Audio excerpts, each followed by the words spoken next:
The anime begins with our main protagonist, Kaido, creeping towards a slime in a cave.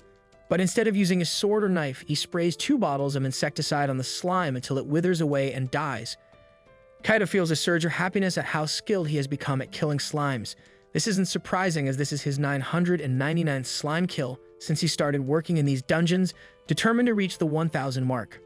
Venturing deeper into the dungeon, Kaido spots a golden slime sitting on a pillar. Excited by his luck at finding such a rare spawn for his 1000th kill, he quickly realizes this one isn't going to be easy. Undeterred, Kaido grabs a more powerful spray gun filled with pesticide and successfully kills the slime.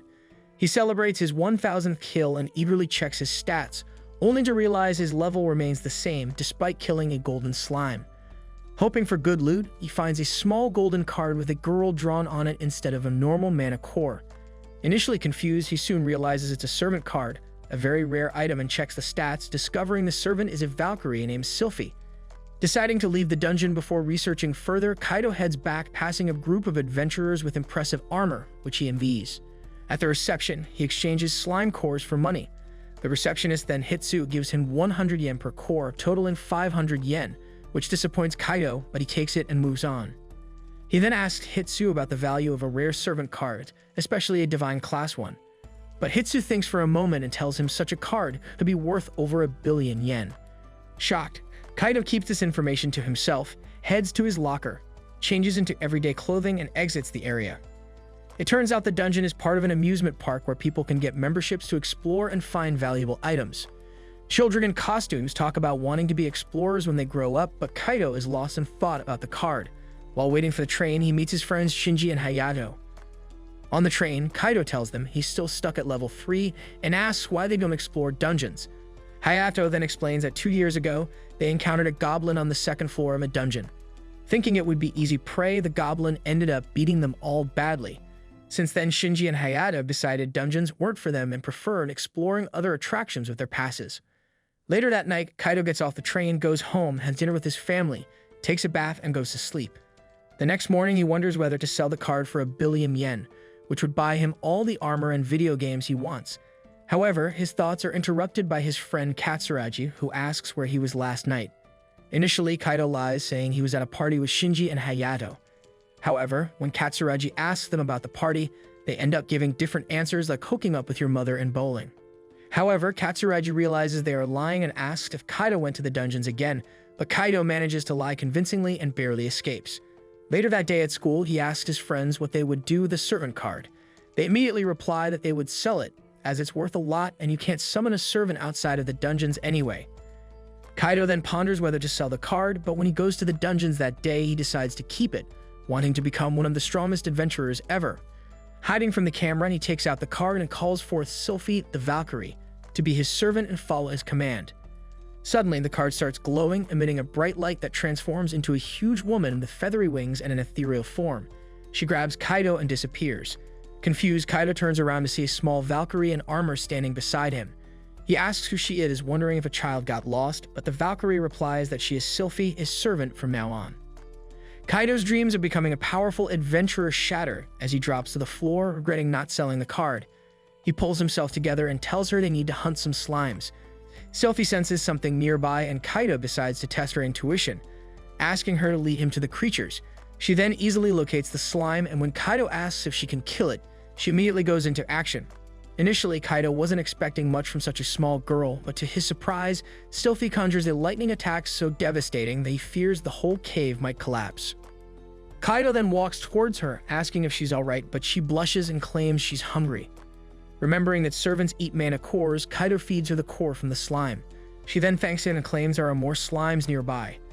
Kaido then asks if she can only detect slimes, and Sylphie replies that she can detect all monsters but feels hungry after each battle, needing to eat a mana core. Realizing this method is impractical for making money, Kaido devises a plan. He tells Sylphie to track down the slimes, which she happily does. Kaido then uses his spray bottles to kill them one by one. This efficient method allows him to save time by heading directly to the targets and neutralizing them with his insecticide sprays. After killing a bunch, he levels up to level 4 and gains a new passive skill called Slime Slayer, which boosts his stats by 50% when fighting slimes. Though initially disappointed with his new skill, Sylphie raises his spirits by saying that gaining a skill is an achievement in itself. Kaido smiles, thanks her for the help, and says he will return home as it's getting late. But Sylphie asks if he will summon her again soon, and he promises to do so as soon as possible. He then recalls Sylphie back to her servant card and heads to the reception to sell the manacores. However, Hitsu is shocked, exclaiming that he broke the daily slime extermination record by a large margin. She asks how he did it, and Kaido lies, saying he just got lucky. He then takes his 15,000 yen reward and heads home. Later that night, he contemplates venturing to the second level of the dungeon. Despite his fear of goblins, he believes Sylphie's strength will help him defeat them.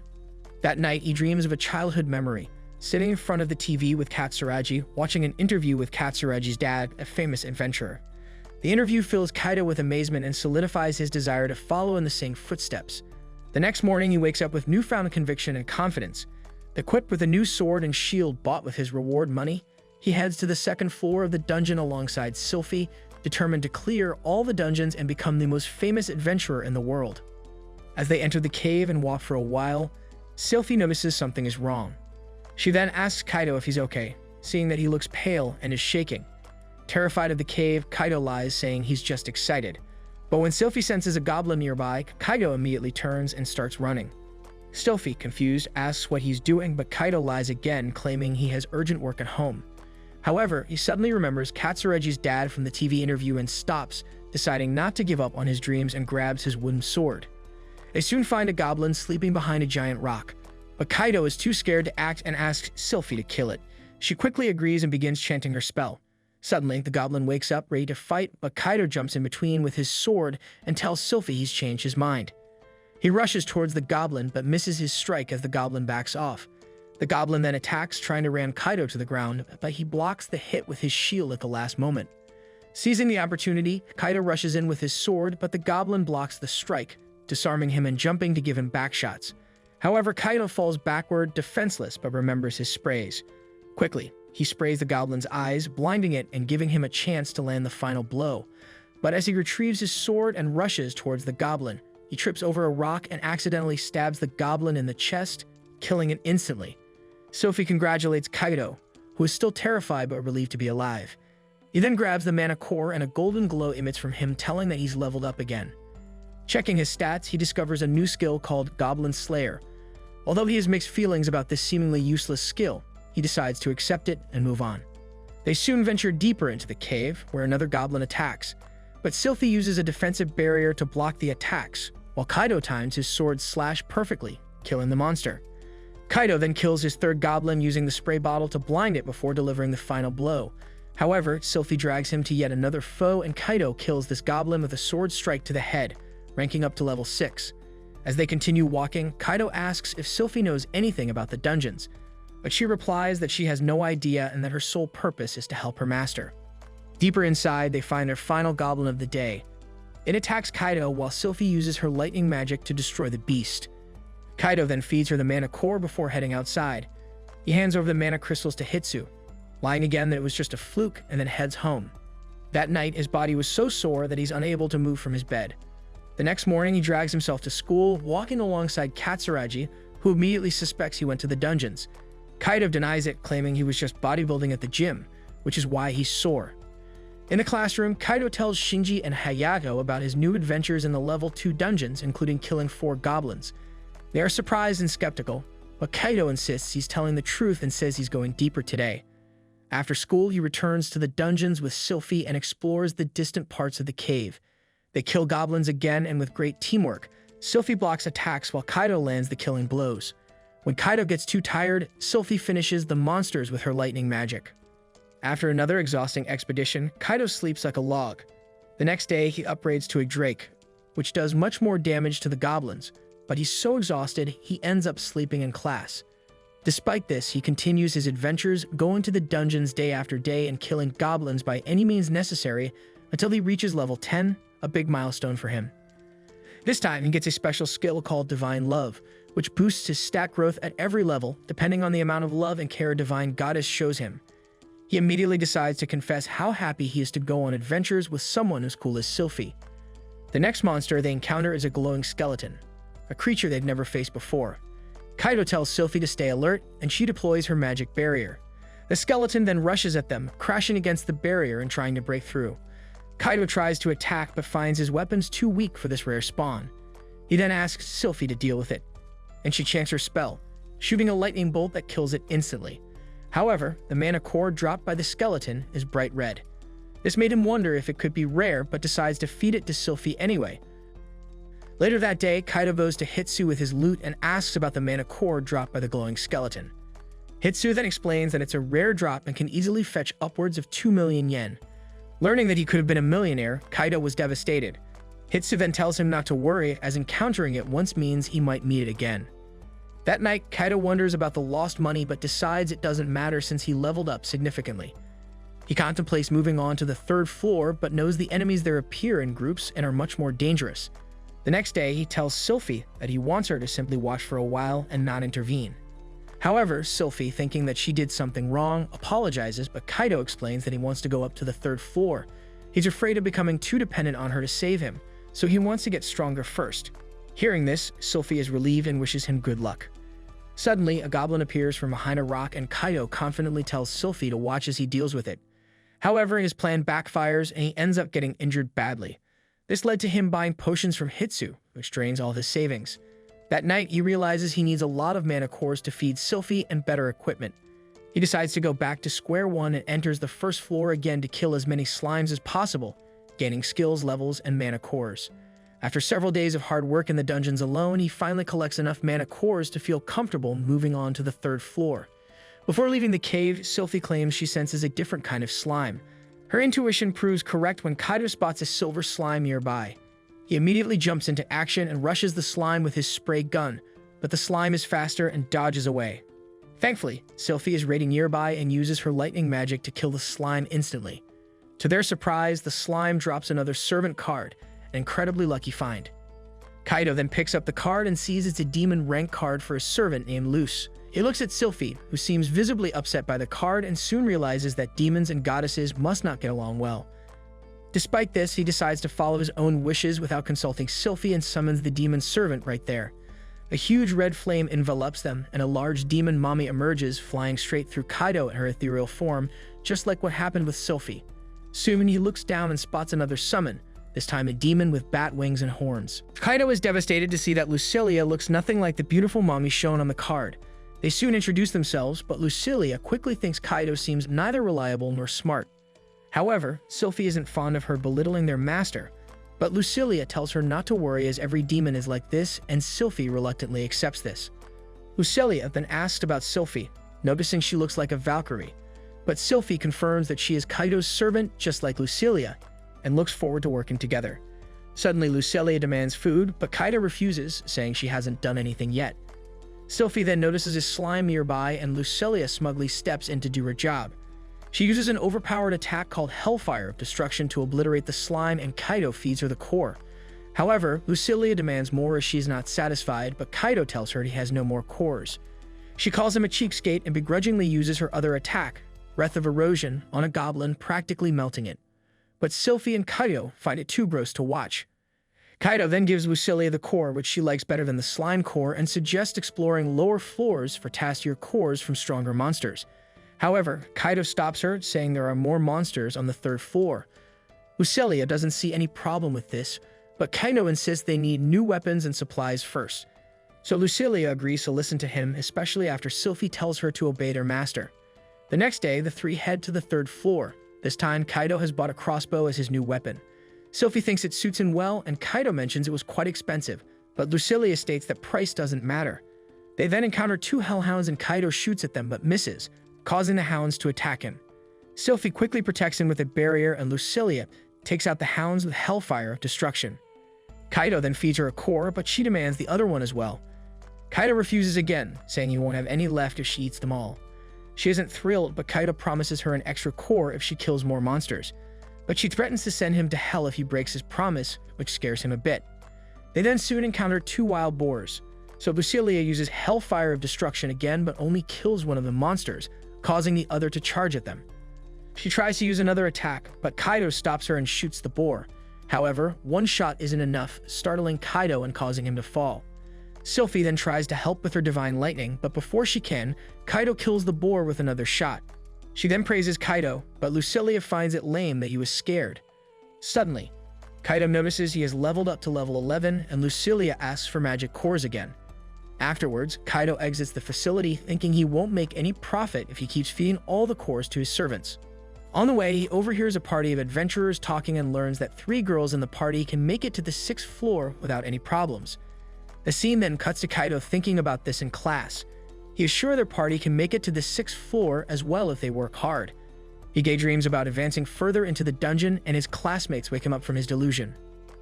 Kaido's classmates wonder how he can be so carefree given that even they don't have enough points to get into their school of choice. They soon find out that he is carefree because he hasn't decided on a school yet. However, Katsuragi overhears this and asks Kaido which school he will choose. Unsure what to say, he asks her school of choice first and she tells him she's going to Oka Academy, wondering if he will enroll there as well. Not having made a choice, he tells her that he will, making Katsuragi happy as they will go to school together again. Kaido wonders why she was so happy, and his friends decided not to tell him for his own good. The scene cuts to him in the labyrinth again, where the servants kill all the monsters they come across one by one. Unlike Sophie, Lucilia constantly asks Kaido for more cores, and he has no choice but to listen to her. Sophie isn't happy about this, but Kaido doesn't catch on. However, when Sophie looks at him, he asks if something is wrong, but she doesn't tell him anything. At home, Kaido notices his mother watching a drama on TV with a similar situation to his. Watching the drama, he figures out that Sophie is probably anxious because of the new servant Lucilia and fears this could lead to a duel between them just like in the drama. Thinking this would be devastating, Kaido wonders how to resolve it. The next morning, he meets Katsuragi on his way to school, and she notices that he looks tired. However, after talking to him, she finds out that he didn't sleep last night, so she asks if he has trouble and offers to help. He tries to tell her the truth but decides not to, instead informing her that his 2 friends have befriended 2 girls with different personalities and the quieter one doesn't like the one with the harsh personality. After hearing this, Katsuragi suggests talking to the quiet girl directly. Later in the dungeon, Kaido only summons Sylphie and tells her that he wants to talk to her alone. This causes Sylphie to blush but isn't thrilled to find out that he wants to talk about Lucilia. He then asks if she dislikes Lucilia, and Sylphie denies this, explaining that at first she found Lucilia scary, but now knows the demon didn't mean any harm and is actually a nice and kind girl. But Kaido insists on knowing if she has any problems, telling her she's important to him. Flustered, Sylphie admits she feels her master is too kind to Lucilia and wants him to be the same for her. This confuses Kaido as he thinks that he treats them equally, but Sylphie explains that Lucilia has been getting more cores and more of his attention. Kaido soon realizes Sylphie is jealous and agrees to give her as many cores as Lucilia, and to talk to her more from now on. Sylphie is glad to hear Kaido's reassurances, and later Kaido starts feeding both Sylphie and Lucilia the same number of cores. He compliments Sylphie for her well-timed attack on a monster, which prompts Lucilia to demand praise as well. Kaido also praises her, making Lucilia act smug. They then encounter a wild boar, which Sylphie takes out, causing her to level up in the process. Kaido soon notices her stats have increased significantly, and Sylphie is pleased. Lucilia then congratulates her, and not long after they encounter 3 hellhounds, which Sylphie defeats with a single attack. They soon fight another wild boar, with Sylphie defending everyone with a barrier. There, Kaido observes that her barriers are more durable now. Lucilia tries to attack the boar, but Kaido stops her, wanting to handle it himself. He then feeds Sylphie some cores, which annoys Lucilia as she didn't get to fight. But Sylphie softly asks Kaido for more cores, making him realize that leveling up has increased her appetite as well. That afternoon, he exchanges the cores for money, and the appraiser notes that Kaido has been bringing fewer cores lately, expressing dissatisfaction. The next day, Kaido kills 25 slimes on the first dungeon level, and Sylphie praises him, but Lucilia is unhappy about not getting to fight. Kaido explains that he can't save up magic cores if she fights too, so Lucilia questions why he summoned her, but Sylphie expresses her happiness to support Kaido. Kaido appreciates her support, making Lucilia happy, though she doesn't admit it openly. She then quietly agrees to continue supporting him. The scene then shifts to Kaido searching online for better gear, where he finds a carbon nanotube suit that is too expensive for his budget. In the dungeon, he finds a blue metallic slime, attributing it to his god's blessing. Expecting a servant card, he is surprised when it drops a magic orb instead. He soon explains that this orb can make him a mage and uses it, gaining the water ball skill. Excited, he finds a hellhound and asks Sylphie to cast a barrier, while also ordering Lucilia to attack if he misses. Sylphie quickly casts the barrier, but the water ball fails to harm the hellhound, so Lucilia defeats it. Upon seeing its performance, Kaido is disappointed by his magic's ineffectiveness. Sylphie tries to cheer him up, admiring his ability to use magic at all, and Lucilia jokes that at least he won't have to worry about drinking water. Regretting not selling the magic orb that night, Kaido sits in a park feeling down. Suddenly, Katsuragi finds him and asks why he's out so late. He almost reveals his magic skill, but changes the subject to a disappointing movie. They then walk home together, and Kaido learns Katsuragi was returning from cram school. He also thanks her for her advice, which helps solve his problem. But when Katsuragi wonders if the situation was about him, he denies it. Upon hearing this, she leaves, and Kaido wonders if she was angry, thinking that she might be jealous like Sylphie. However, he soon dismisses the idea, thinking that it is unlikely. The next day, Kaido heads back to the dungeon to work on his water ball spell. He starts off slow, shooting a water ball at the wall, but it doesn't do much except getting your mom wet. However, Kaido is already exhausted from just one spell but keeps training. On his second try, he blasts the water ball as fast as he can, and both he and Sylphie are excited about it.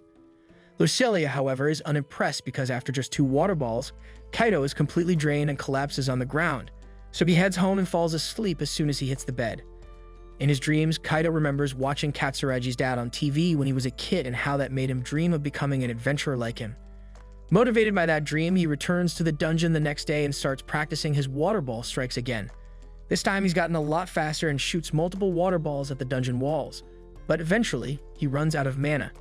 He takes a quick break to catch his breath, but as soon as he feels better, he jumps right back into training.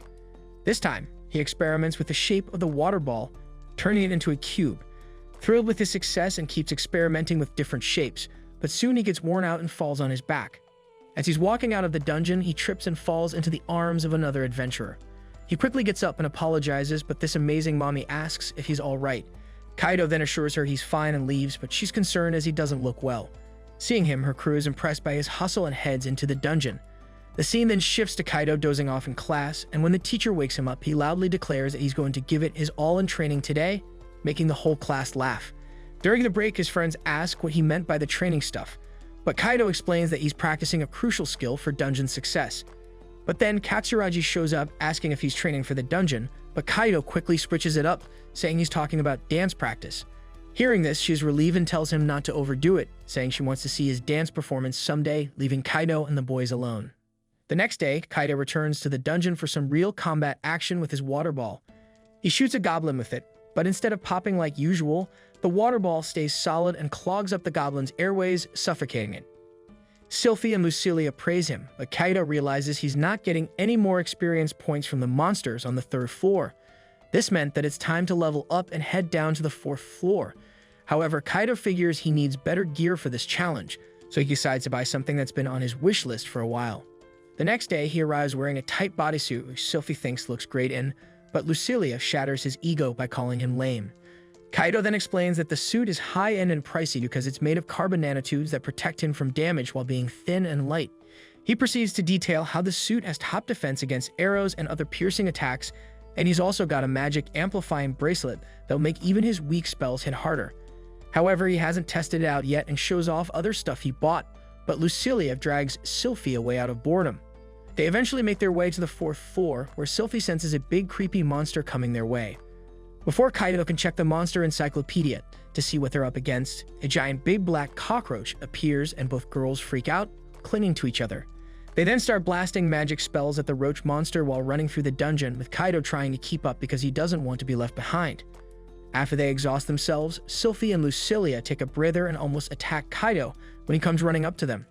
Realizing that it's him, she runs over and hugs Kaido, saying she was scared, while Lucilia maintains her tsundere act, claiming she's not scared of bugs. However, Sylphie apologizes to Kaido for leaving him behind and begs him to scold her. But he tells her he isn't mad because they cleared the 4th floor in record time with their wild rampage, explaining that he's collected a lot of mana cores from all the defeated monsters. Surprisingly, Lucilia refuses to eat the big black crystals, but she's too hungry to turn them down. Not long after, they went to scout the 5th floor, where Sylphie's sixth sense detects a sand monster and another monster nearby. Kaido takes aim with his crossbow, but his first arrow misses, and the second one goes right through the sand monster, which immediately retaliates and attacks him. After shouting out Sylphie's name, she quickly throws up a barrier to protect him. But Kaido soon realizes that these two monsters are immune to physical attacks, so he turns to Lucilia for backup. She straight up obliterates them with her fiery attack, and Kaido asks if she needs to recharge her mana with the nasty crystals, but is quickly rejected. They kept on exploring the 5th floor, but it seems like there aren't any more monsters nearby. Just then, Sylphie spots something weird on a wall, but Kaido doesn't see anything special about it. Sylphie then decides to go all out and blast a hole in the wall with her lightning attack, revealing a secret passageway. They soon head in, and Kaido warns the girls to watch out for any traps. Just as he says this, Lucilia tells him it's too late, and an arrow shoots out, sending Kaido to the ground in pain. His party is all worried, but thankfully his bodysuit protects him from any serious damage, so he bounces back in a few minutes. They keep moving forward, but then Lucilia steps on another trap tile. This time, Kaido steps back to avoid the arrow, but gets zapped by lightning instead. Surprisingly, he's totally fine and feels a bit energized by this. Shyly, Lucilia tells him to stop making her worry, but when he asks if she was actually worried about him, she goes full tsundere, denying it again. Eventually, they come across a massive gate with a badass painting on it, and Sylphie senses a crazy strong presence on the other side. But as Kaido's ready to call it a day and head home, the two girls didn't let him off the hook that easily. He then tries opening the gate, but it won't budge. So Sylphie just unleashes her lightning attack on it, breaking it open. They soon step inside and come face to face with two badass monsters. One's a red version of your father, and the other's a massive slime equivalent to the size of your mother. Now that they've come this far, Kaido tells his girls to focus on taking down the red ogre first. They then unleash their lightning and fire attacks, but the ogre barely even flinches because it's immune to magic damage. The ogre charges at them, but Sylphie's barrier skill blocks its attack. Kaido then tells Lucilia to handle the slime while he takes shots at the red ogre with his crossbow. Each arrow he fires chips away at the ogre's health, but then he runs out of arrows. The pissed off ogre starts pounding the barrier, while Lucilia is struggling to deal with the giant slime on her own. As a last resort, Kaido decides to rely on his water ball. He conjures up a water ball and it suddenly freezes because of the bracelet's effect. He then shoots the ice ball at the red ogre, slowly wearing down its health. But then he realizes his mana is running low, so Kaido gets crafty and shapes his ice balls into sharp icicles that pack a bigger punch against the red ogre. With the final 3 shots in his arsenal, Kaido brings down the red ogre, leaving the slime left. As Sylphie is about to smack the slime, Kaido jumps in and defends her with his shield. He then holds the slime back and tells Sylphie to get ready for her divine spear attack. However, his shield and gear start melting, but Sylphie charges at the slime with her divine spear and pierces right through it, barely doing damage to it. As Kaido is ready to throw in the towel, he soon remembers his hero and charges forward, dodging the slime's attacks. He pulls out his trusty bug spray because, giant or not, the monster is still a slime. He soon finishes his 2 bottles, so he digs into his bag and whips out 2 extra strong bug sprays. Kaido then unleashes them all on the slime, and finally, the slime's health hits 0 and it bites the dust. The girls all excitedly hug Kaido, but they end up hurting his injured shoulder. However, he quickly fixes it up by shoving a health potion right after that. But to their surprise, Lucilia levels up and Kaido checks out his stats to find that he's also leveled up a whole lot too. He wastes no time and starts gathering mana cores, but stumbles upon the red core of the ogre, which he knows will fetch a pretty penny. When he goes looking for the slime's core, he instead comes across a rare grade magic sword, which looked more like a steak knife than a magic sword. Later on, Kaido takes the red ogre mana core to Hitsugaya, who's all curious about where he found it. He then tells her about the hidden dungeon on the 5th floor and how he kicked the boss ass. But Hitsugaya says they've got to check that dungeon out fast and lets Kaido know that the red mana core is worth a whole lot of cash. Kaido is stoked to hear that news, and with another good news, Hitsugaya invites him to join an event next week where they'll be taking on the 7th floor as a group. The following week, Kaido heads to the event and bumps into the 3 girls from the other day. Their leader, Eri, introduces herself alongside with the pink cat girl who goes by Miku, with the last one being Hikari. Meanwhile, Katsuragi dreams of the past where she sees her dad heading off to buy milk in the dungeon. She asks him to come back soon and he promises to be home early for dinner. But as he leaves, Katsuragi wakes up. She then decides to go to her friend's house to study, but when she steps out, she wonders if Kaido is busy with dance practice or muscle training today. The scene soon shifts to the event participants lining up for teleportation. There, Kaido's crew is holding hands in the teleport circle, and suddenly, they find themselves on the 6th floor. Kaido is relieved they arrived safely, admitting it's only his 2nd time using the gate, the first being yesterday from the 6th floor to the ground. However, his teammates shared that it's the same for them, and they too were nervous. They soon meet a staff member who guides them to the stairs leading to the 7th floor, informing them that today's event will last 3 hours. Near the stairs, they spot a convenience store. Eri then asks Kaido if he needs anything, and Kaido, finding it convenient, decides to buy refills for his pesticide spray. His teammates, however, notice his heavy luggage, but he finds it odd they're traveling light. They explain it's because they have magic bags, shocking Kaido since those cost as much as a mansion. They then reveal their parents bought the bags for them, making Kaido realize they come from wealthy families. Eri then asks if Kaido has the proper equipment. However, embarrassed, he admits he's been gradually buying gear with money from selling magic cores. Meiko then points out he's only wearing a tight suit, and Hikari scolds her for being blunt. They soon gear up and head to the 7th floor, where they discuss the golem-type monsters that appear there. Suddenly, they spot shadows and quickly prepare for battle, but it turns out to be staff members cleaning the dungeon who encourage them before moving on. Not long after, Kaido shares that he's level 16 and learns that Eri is level 18 and Hikari and Miku are level 15. Meiko then also mentions Hikari's high MP, surprising Kaido since he has half that, finding her impressive. Soon, they encounter a stone golem and Eri instructs Hikari to use her magic while Miku protects Eri during the fight. Kaido is told to watch Eri's back, but she quickly defeats the golem on her own, impressing Kaido. Next, they face a bronze golem which Hikari traps with an earth wave spell. Miku's servant, Snatch, then dodges its attacks and uses a wind spell before Hikari finishes it with a fireball. Suddenly, an iron golem appears behind them. However, Kaido's crossbow is ineffective and Eri struggles to damage it. Hikari's fireball and Miku's snatch also fail, and the golem injures Snatch. Feeling cornered, Kaido thinks of summoning Sylphie or Lucilia, but drops a plate knife from his bag, remembering reading about a magic sword online. He learned that the magic sword can deal whatever damage the user imagines, so Kaido decides to visualize himself defeating the monster. He asks Hikari to use Earthwave to trap the monster, which she does, immobilizing it, and requests Eri to distract the monster, and she launches a barrage of attacks. Kaido then attacks the monster from behind with a magic sword, imagining it exploding, and the monster indeed blows up. Later, they sit in a cafe discussing their dungeon exploration. They talk about Kaido's tiny sword, and Kaido explains that he got it as a drop item recently and is relieved it works since it was his first time using it. However, he asks Miku how Snatch is doing and is relieved to hear that Snatch is fine. Kaido then mentions that it was his first time seeing a carbuncle, and that he's never even seen one in a video before. But Miku explains that servants can't be captured on camera.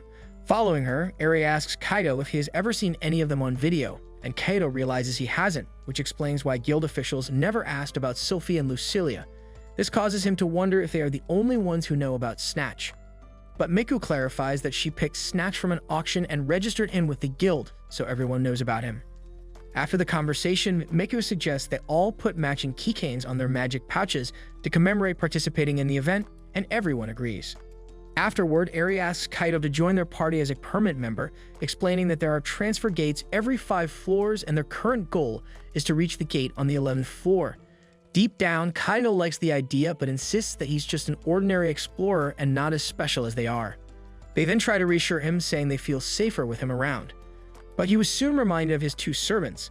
Kaido worries that if they find out he's bringing 2 little girls into the dungeon, he might get reported, so he asks for some time to consider it. This made Miku wonder if he disliked their party, but he assures her he needs time to think and will give them an answer later. The scene then shifts to him returning to the dungeon. Inside, he summons his servants, who are upset that he didn't summon them earlier. There he explains that he's considering forming a party with others, but his servants are unhappy and can't believe this is the first thing he mentions after seeing them. He then tells them he didn't abandon them, explaining he had business to handle and couldn't summon them in the morning. He tries to discuss the party again, but they insist that the 3 of them are fine as they are. Kaido persists, but Sylphie firmly tells him to end the conversation there. Lucilia also gets mad at him for always calling her by her full name, but Kaido is clueless about what else to call her. She then points out he calls Sylphie by her nickname, so he realizes that Lucilia is jealous this time. He soon suggests a few nicknames for her, and she likes Lucy Ad, and they agree to call her this from now on. The 2 of them then go ahead to explore the dungeon, and Kaido states that they still haven't cleared up the party issue if they ignore him. The next day, while going to school, Katsuragi asks Kaido if he practiced dancing over the weekend or did muscle training, and Kaido says he did both. She's glad to hear this and asks if he'd like to go shopping with her next Saturday, and he shyly agrees. Katsuragi then notices one of her friends ahead and walks the rest of the way with her. However, Kaido also encounters his friends on the way, and they have heard about the shopping trip.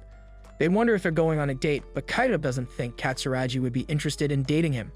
His friends are disappointed by how clueless he is, So they then ask him about the event and if he partnered with an older person, but he informs them that he joined a party of 3 girls. Hearing this, his friends wonder if the dungeon is more fun than they expected and consider heading back in there themselves.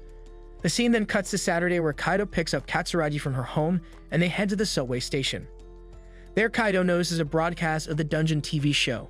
Watching it, we learn that magic cores are valuable resources that can be traded for money. Despite their value, the exact use of their unknown energy is still a mystery. Katsuragi, however, noticing Kaido's interest, tells him to forget about the dungeons for today and focus on their shopping trip. As they walk around town, Katsuragi wonders when was the last time the two of them went out like this. But Kaido thinks back to their childhood, remembering her dad taking them to various places. They then hit the stores for some clothes shopping, where Katsuragi tries on a few outfits. Finally, she asks which one he likes best, and he picks the one she's currently wearing. Afterward, they head to the park, where Katsuragi spots some boats and suggests they go for a ride. As they paddle around, Katsuragi notices some beautiful fish in the water, but Kaido thinks she's even more beautiful. Seeing couples in the other boats, Kaido briefly imagines they must look like a couple too, but quickly dismisses the thought, reminding himself they're just hanging out. Katsuragi soon notices that Kaido looks more muscular than usual and comments that his muscle training is paying off. This flustered the boy, and she says that they should have more outings like this. The scene then cuts to them sipping juice, both enjoying the flavors, but Katsuragi asks if Kaido wants to try her flavor, and Kaido agrees, offering her a sip from his glass. After tasting her flavor, he thinks it's pretty good. However, Katsuragi hesitates for a moment, thinking of it as an indirect kiss, but then goes for it nevertheless. They head back to the subway station and spot an advertisement about the dungeon again.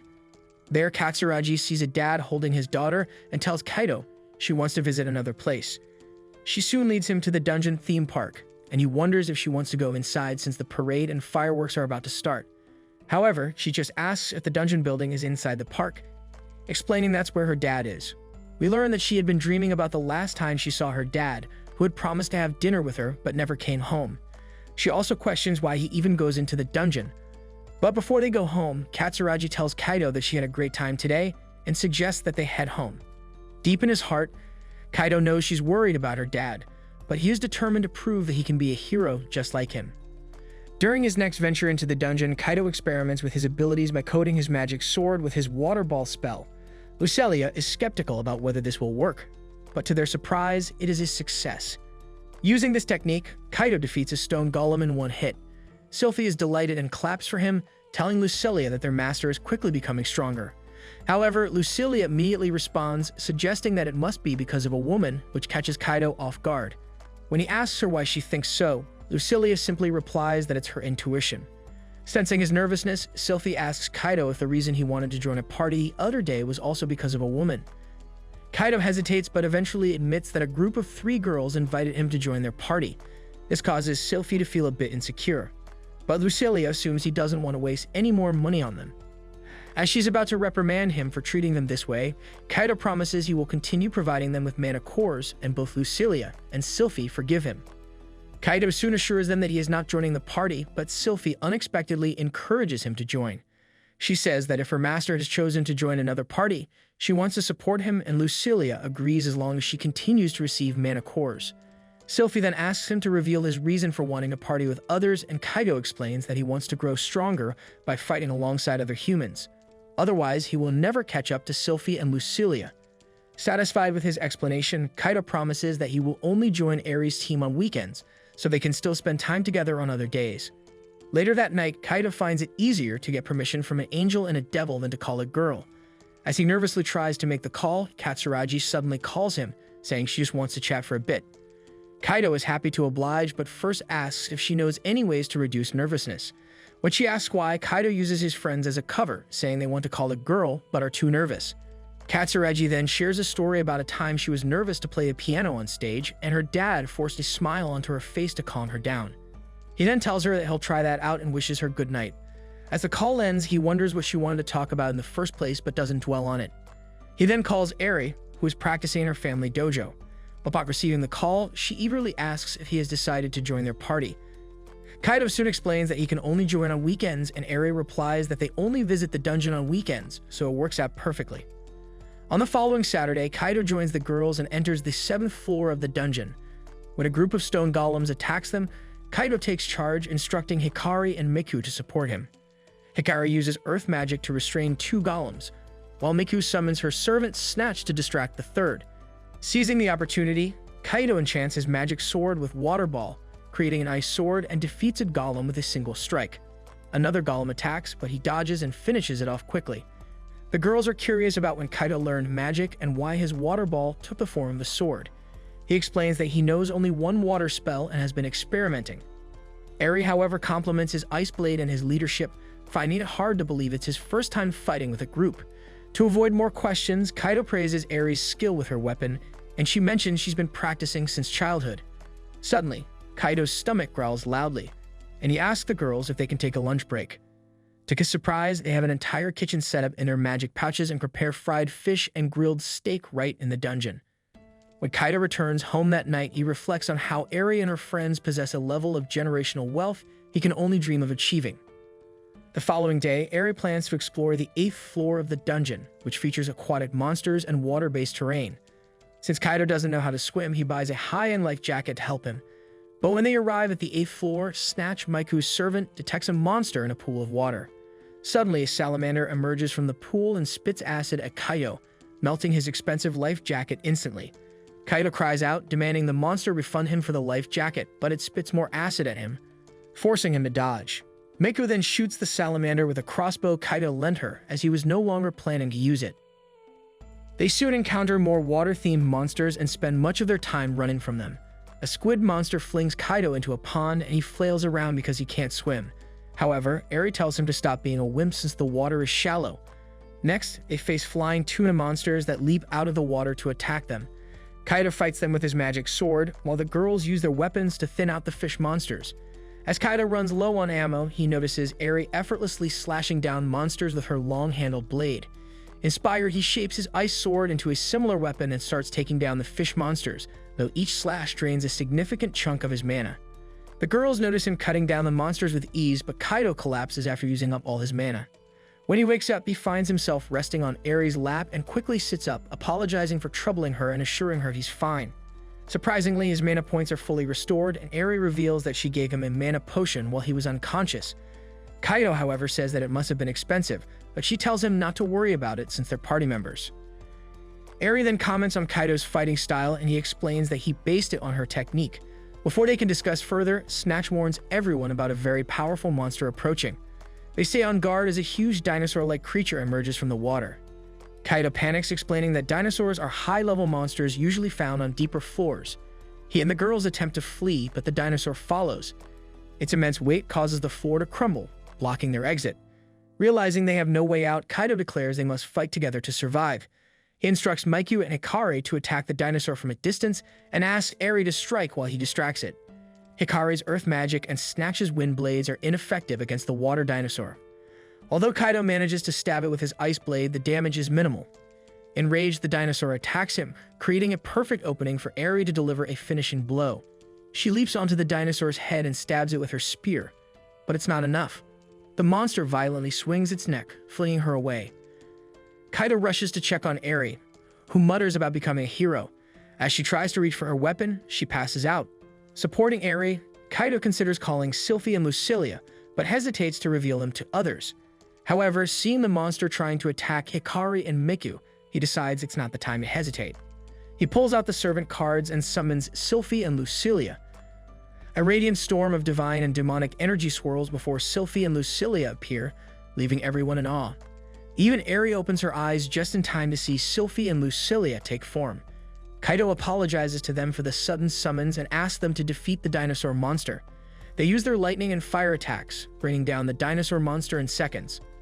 Once the threat is neutralized, Sylphie rushes to Kaido, asking if he's hurt, but he assures her he's fine. Lucilia then teases Kaido, saying he was after women in the end. Suddenly, Miku leaps on Sylphie, exclaiming that she's never seen anyone as cute as her and asks if Sylphie is a real angel. Meanwhile, Hikari thanks Lucilia for saving them and gushes over the cute demon. Lucilia tries to act cold, but she can't resist Hikari's earnest gaze and agrees to let her get closer. Even Eri is smitten by their cuteness but restrains herself. She asks Kaido if these girls are his servants, and he confirms. They then go to the dungeon's bathhouse, and Eri is amazed that Kaido has both an angel and a demon as his servants. There the girls get comfortable together and we see Kaido by bathing together with Snatch.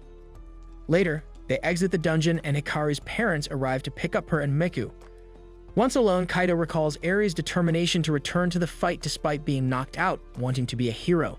He asks if they can talk about it, learning that her dad inspired her to be a hero who faces great challenges and saves everyone.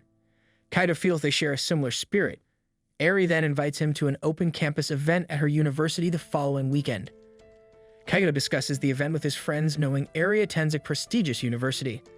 They suggest he invite Katsuragi instead of them, calling it their second date, but Katsuragi overhears her name and approaches her friend, asking if they were talking about her. Kaido tries to deny it, but his friends encourage him, so he uses the nervousness removal technique before telling Katsuragi about the open campus event. It turns out Katsuragi was already planning to attend and wanted Kaido to join her from the start. The next weekend, she wears the dress Kaido chose for her on their previous date to the event. This then concludes the 5th episode's recap of this anime. If you enjoyed this video and want more of it, go ahead and hit that like button down below and don't forget to subscribe to the channel. Thank you everyone for helping us in reaching 9,000 subscribers. Let's continue to grow this community and help us reach our nearby goal of 10,000 subscribers.